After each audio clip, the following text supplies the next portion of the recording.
Society! Welcome back to my channel, May Between the Pages. My name is Taylor, and today we're going to be doing a kind of where am I check-in recent reads video of what I've been reading for the past 2 months that I wasn't making videos.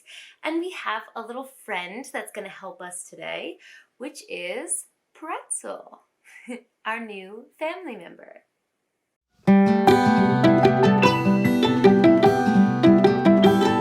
Now, I don't know how long I'm gonna have Pretzel with me in this video because he's kind of in adventure mode and he can be a little hard to, keep happy in your hands specifically when he's in this mode.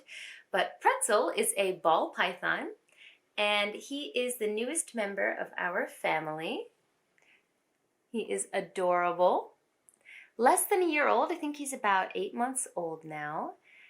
He's as adorable as can be, and he's just a very curious boy. So if you don't know, ball pythons are very active at night. They're a very, very popular pet. So when you take them out at night, they tend to, or at least those that have curious personalities, tend to be a little more active. So he's checking out his surroundings. So we'll see how long we can have him with us on the camera. Well, let me give him a better setting here. But as this is kind of a check-in, kind of where have I been type of video, I thought it would be very prudent to show you guys Pretzel, as he is a big change in my husband and I's life recently. He's basically our fur baby without fur. And he's brought a lot of joy to our lives. I know there's a lot of stigma against snakes, and people kind of imagine them as being these giant, aggressive, constricting beasts, but while those do exist, that's not what the majority of them are, and ball pythons are wonderful pets, as you can see. So I'll just have him with us for as long as he's willing to hang around. But let's go ahead and talk about, where I've been and what I've been reading. Now, I mentioned in my previous video where I was talking about burnout that I have kind of taken a step back from my previous reading style. I'm a very planny person. I like to, I love monthly TBRs. I love planning my reading out in that way, but I haven't been doing that recently, and I just kind of let myself flow like where the wind took me reading wise. So I've got a bunch of different genres that I've read in the past couple months, but I have been getting some reading done. So let's get into it. Now, my main break was from about mid-August to about mid-October. So most of these books are books that I've read in that time frame. So from the middle of August through September and halfway through October. Now, the first one that I want to talk about is from the middle of August, and that's called Infamy, the shocking story of Japanese internment in World War II in America. So this book I gave 5 stars to. I thought that it was beautiful, heavy, poignant, gorgeous, and I felt like it really brought a lot of attention to the horrors of what that internment actually entailed. Now, I don't know about other people, but that section of American history was not really delved into in my history class. It was, I wouldn't say a footnote, but it was only a couple pages in the history book, and we didn't really delve into the details of what happened to Japanese Americans during this scare. So if you aren't aware, in America during World War II, after Pearl Harbor, after that attack happened, the American government basically forced all Japanese Americans into internment camps, where they were imprisoned for several years. And this was due to, racism, prejudice. There's no other way around it. And what people had to endure, what families are still kind of dealing with after the repercussions of that are harrowing. And I think it's something that we don't talk about enough, we don't delve into deeply enough. And it's a book that I would definitely recommend for anyone who wants to learn more about what people went through. during that time. So it was a fantastic book. I gave it 5 out of 5 stars. And I think I listened to this as an audiobook. So the audiobook was also really good if you are a fan of nonfiction audiobooks like I am. The next book I read was The Lessons Never Learned by Rob J. Hayes. This is the second book in the War Eternal series by Rob J. Hayes. This is a self-published series that I fell in love with. I'm going to delve more deeply into this series and other self-published books that I really enjoyed in July when I do my, months late July wrap-up. In July, I was participating in the Indie Accords Readathon, which is focused specifically on indie or self-pub books. And I discovered some amazing books during that and have some thoughts on self-pub. And I want to have an emphasis on that on my channel in the future. So I will go more into that when I finally upload my July TBR. Maybe sometime in November, we'll see. But this book specifically is the second in the War Eternal series, and I loved the first one, Along the Razor's Edge. 5 gajillion stars, obsessed with it. This book is also amazing. I loved every second of reading it. I ended up giving it 4 stars because some of the kind of bantery interpersonal interactions between characters that I personally love as a reader weren't delivered to me when there was an opportunity to have them. And so if you're someone who's not super, married to the banter between characters or interpersonal connections, this book, might be absolutely perfect for you. But I loved the storyline, I loved the plot twists, and I still did love the characters within themselves, So this was definitely a fantastic read, 4 stars.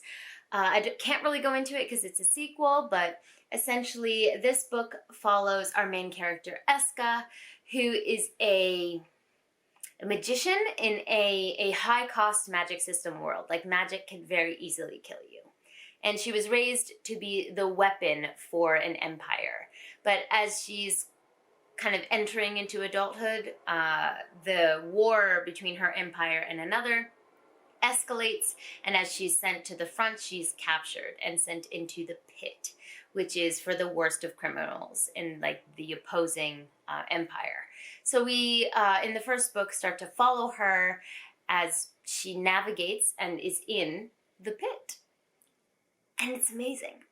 She is a fantastic bitch queen, terrifying character, but you still support her. You love her despite her faults, and you want her to succeed. So, just yes, I love this book. I think I also read the third one this month, didn't I? Yes, I did. Yes, I did. I read the third one as well, which is behind me here. From Cold Ashes Risen. This is the third book. I thought this was a trilogy, but Rob J. Hayes recently mentioned that he's going to be expanding this series, so it's going to be more than a trilogy, which is exciting. I can't wait. But I also gave the third book 4 out of 5 stars, I believe, maybe 4.5. The ending was amazing. I was sad, I was happy, I was relieved. Been through so much with these characters, so yes. I love the series, highly recommend it if you want a very unique take on a fantasy world with a high-cost magic system and a main character who is, I wouldn't even say morally gray, she's morally black. and it's a joy to read from that perspective, honestly. The next book I read was Hood Feminism. So this was a book that I believe was, yes, it was the September pick for the book club, the only good book club that I'm a part of. What are you doing? Kind of upside down. You better now? The next book I read is Hood Feminism. This was the September pick for the only good book club that I'm a part of. And this is a book that's been quite widely read on BookTube, and I can definitely see why. It's a short book, but it packs a punch. I really appreciate how different aspects of intersectional feminism are presented in ways that just do not pussyfoot around. They just are what they are and are stated as the reality. And there is some analysis done, but it's more like presenting things to the reader to say, hey, this is happening. And I think if you are a feminist, especially a white feminist, who doesn't feel like they quite grasp or who doesn't feel like they're educated enough on intersectional feminism, this book is a fantastic book for that. There were a couple things that were pointed out that I was not aware of, and I'm really glad that I've read this book now and have that to add to the discourse that I have with people. So this is just a very informative, short, kind of cut to the chase book that I think a lot of people can use to further their knowledge. And it's really good to have on your bookshelf to look into later. Did I mention earlier? I think I did, but I gave this book 5 stars. The next book I read was The Pariah, which was a arc that I received from NetGalley, so thank you NetGalley for the arc. It was a request of mine from Orbit Books. Orbit Books really usually does things right, in my opinion. I really enjoy their stories. So I was very, very excited for this book. I haven't read anything by Anthony Ryan, the author, before. So I was excited to kind of try out his work because some other people that I have similar taste to have enjoyed some of his other series. Unfortunately, this book ended up being 2 stars for me. I continued reading the story because I wanted to know what the end was. Like, I was curious enough about the storyline to want to know where our characters ended up, but I didn't give a shit about our characters individually. There was one particular character who was very reminiscent of Joan of Arc, who is a person of interest that, you know, I've always been interested in Joan of Arc ever since I was young. So to see a character so clearly based around her, I was interested in that particular character's arc, but I didn't like the character per se. Like, I wasn't necessarily rooting for her. So it was a very interesting book because as a character-based reader, I didn't really have any character motivations when I was reading. So, well, that's interesting. You don't usually splay out like that. I was very tempted to DNF, but I pushed through because, one, I'm bad at DNFing. I'm getting better. But 2, I did kind of want to know the end of the story. So I did push through. Was I satisfied in the end? No, which is usually the case with a book that you feel in your heart you should DNF, but you push through anyway. Usually the end doesn't necessarily make up for it. And that was also the case here. So yeah, it just wasn't for me. But essentially we follow our main character, who I cannot remember his name for the life of me right now. I should. But he grows up as a bandit in the forest. He is the son of a whore in a whorehouse, so he doesn't really have any future prospects. And he gets kicked out one night and he goes into the woods and he gets kind of swept up and adopted by this band of outlaws. And we start following our character from there. If you love stories with morally gray, you know, ideas, or if you like when a religion is explored in a very in-depth and interesting way, which I do, which was another really big pull for me for this book does provide that. So there's a lot of in-depth thoughts and exploration of religion as a, what's the word I'm looking for, as a societal force. So if you're interested in that, this book might be for you. But overall, it just didn't grip me in the way that I was begging it to, that I wanted it to.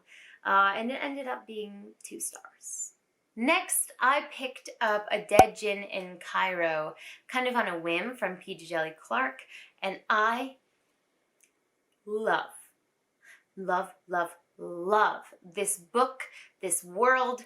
So after I read A Dead Djinn in Cairo, I went on a binge reading session. So I read The Haunting of Tramcar 015, and I also read, oh my god, I can't think of the name of the short story right now. I'll put it on the screen, but there's a super, super short story that's also in the Dead Djinn world. So I read those 3 just on a reading binge because I became so obsessed with P. Djeli Clark's like writing, the atmosphere that they're able to like pull out of only 30, 40 pages is incredible. And I'm obsessed with this world now. I can't wait to see what interesting creatures come out of it, like the combination of like kind of steampunky new age technology with magic and djinn and detectives. I love detective stories too. It's everything. It's everything to me. So I gave all 3 of those short stories 5 stars, and I am at the very, very beginning of a Master of Djinn, but I do plan to continue that in the near future, and that's one of my current reads, so hopefully you'll see that on my next check-in, and I can give you my thoughts on his large installment in that world, A Master of Djinn. But for now, those 3 short stories were all 5 stars. I'm obsessed and can't wait to see what he provides in the future. I also read a poetry collection, which is quite rare for me, but I read Great Goddesses, Life Lessons from Myths and Monsters. And this is a feminist poetry collection looking at different Greek gods and goddesses, their origins, their history, their interactions with each other. And this was quite a beautiful poetry collection. Now, I do have it. It's in my bedroom. But the sad part is what actually like made me buy it physically, which I know is really shallow, but the cover is gorgeous. And I wanted to have it on my shelf if I was going to read it. So I purchased it. And then, of course, as most of us do, I took the dust jacket off to read it. And then when I finished reading it and wanted to put the dust jacket back on, I couldn't find it. And I still can't find it. And I know I didn't throw that out. Ooh. Is it warm in there? Must be. Now, I know I didn't throw that away. Come on now. I know it's somewhere in my house, but I just can't locate it. So even though the outside of this book is now a bit disappointing, the inside was really well done. I think I gave it 3 stars. Let me check. 4 stars. I gave it 4 stars. So there were some poems that just didn't hit as well as others, but that's to be expected in a poetry collection, kind of like an anthology of short stories. Some hit for you, some don't. But there were some absolutely gorgeous poems in there, and I marked pages that had lines that I wanted to remember. And it is exactly what it's marketed as. It is a feminist retelling of those stories that we've all heard before.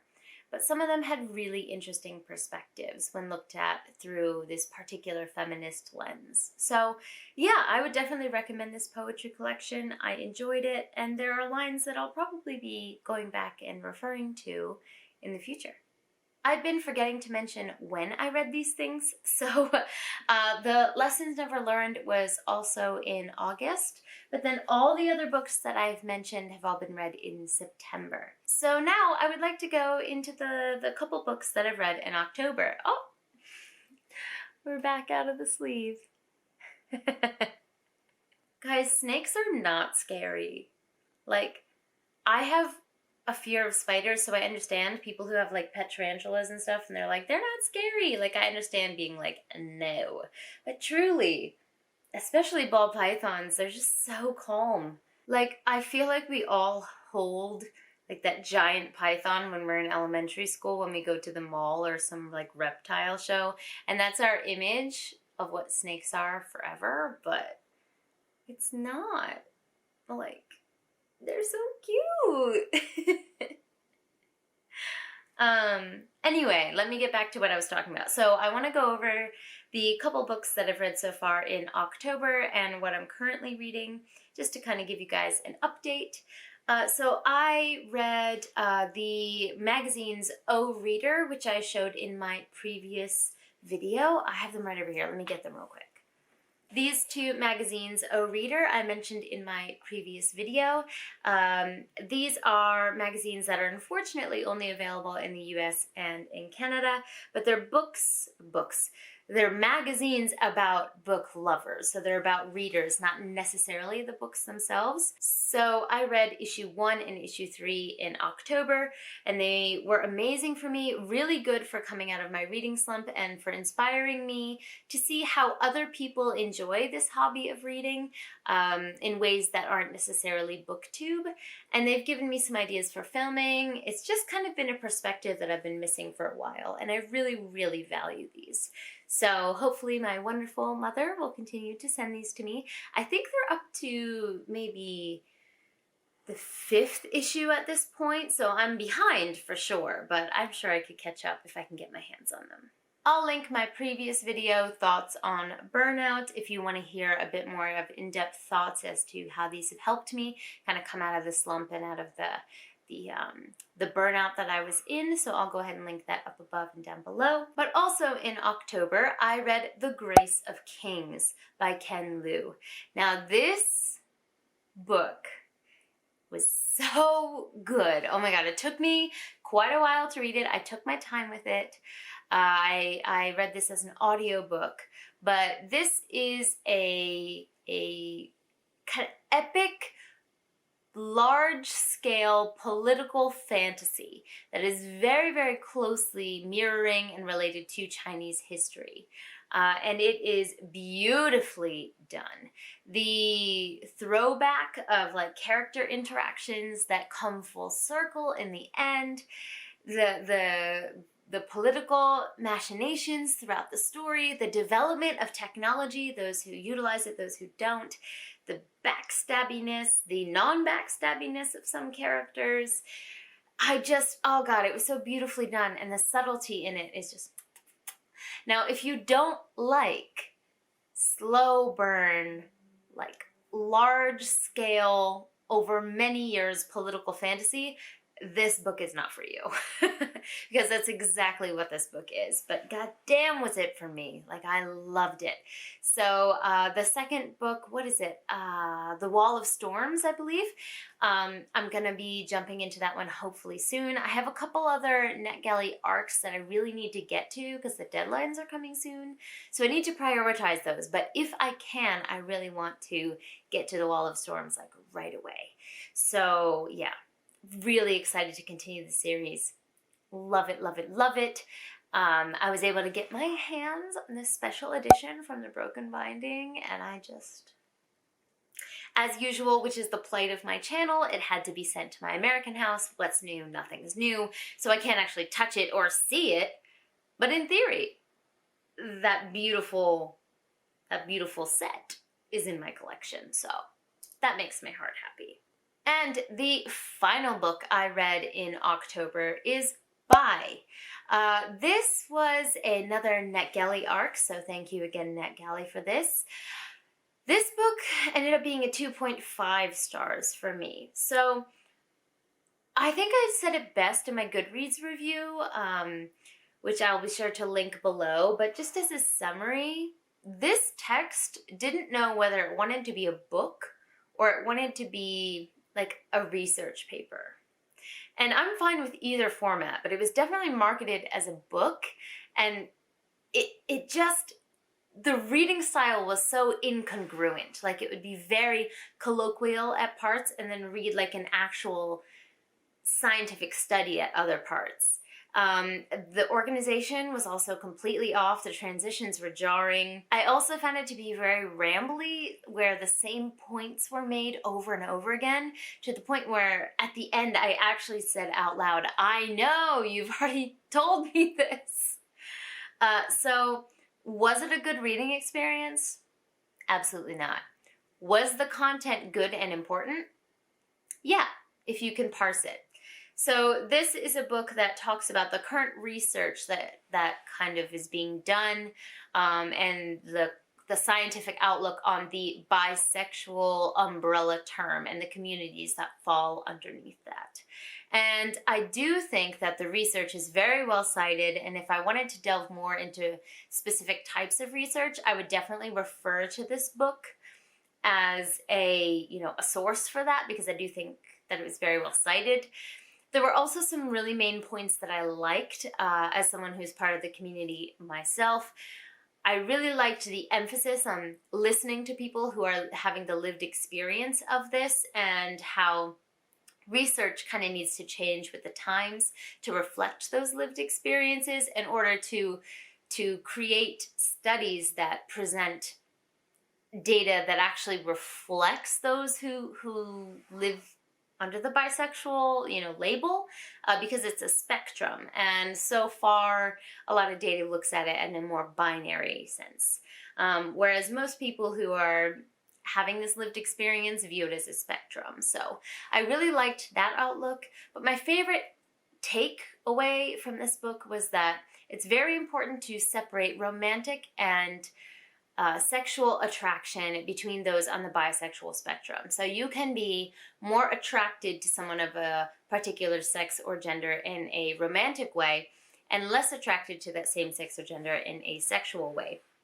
And the way that those two aspects of being attracted to someone can interplay in making this a very detailed spectrum of where people fall is a very important distinction that I think that people outside of the community often misconstrue.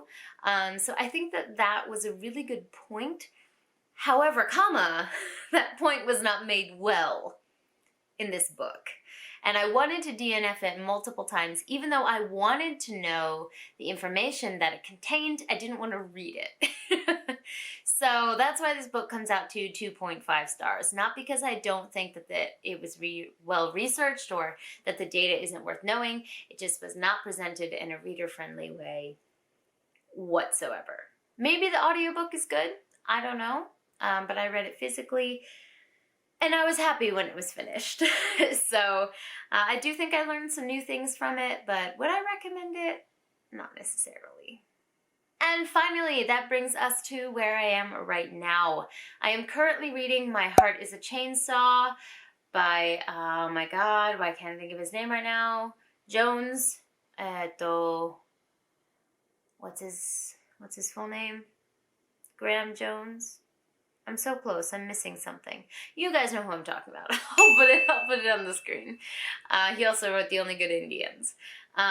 So I'm reading My Heart is a Chainsaw by him right now. I think I'm 10% through. So the jury is yet to come out on that. I'm also, like I said in this video, I'm at the very beginning of A Master of Jinn. So I'm hoping to continue that one.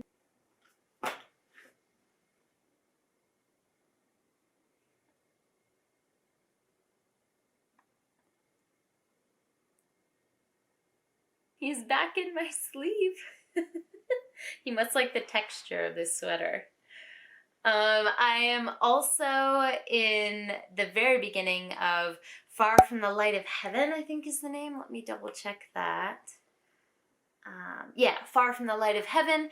That is another NetGalley arc that came through that is going to come out in a few days, and I'm not sure if I'll be able to finish it before it comes out, but I'm going to do my best. And I also just got the most exciting NetGalley acceptance of my life, which is Jade Legacy by Fondly. I got accepted!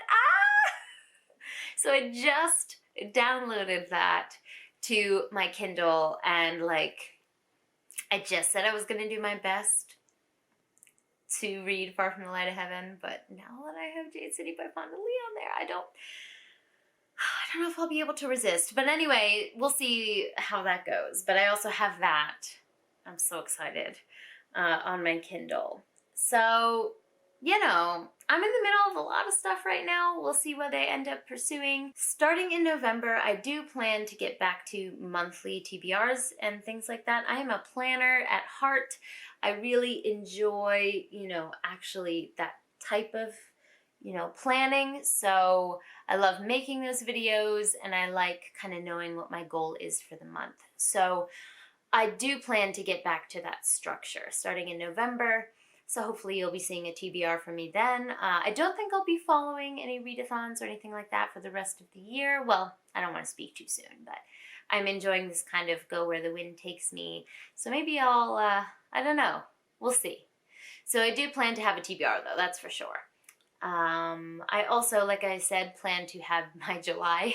wrap up at some point in November. And maybe get back to vlogging, we'll see.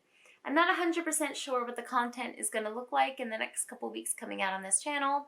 But yeah, you'll probably see Pretzel in the new content because we're always hanging out. And honestly, I really like this new angle. It feels kind of good to sit down and not stand. So you may be seeing this angle a bit more often.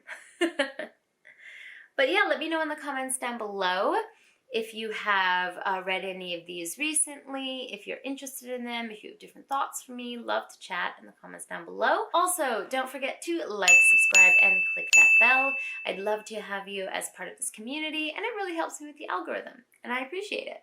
But for now, we're gonna head out. Jane!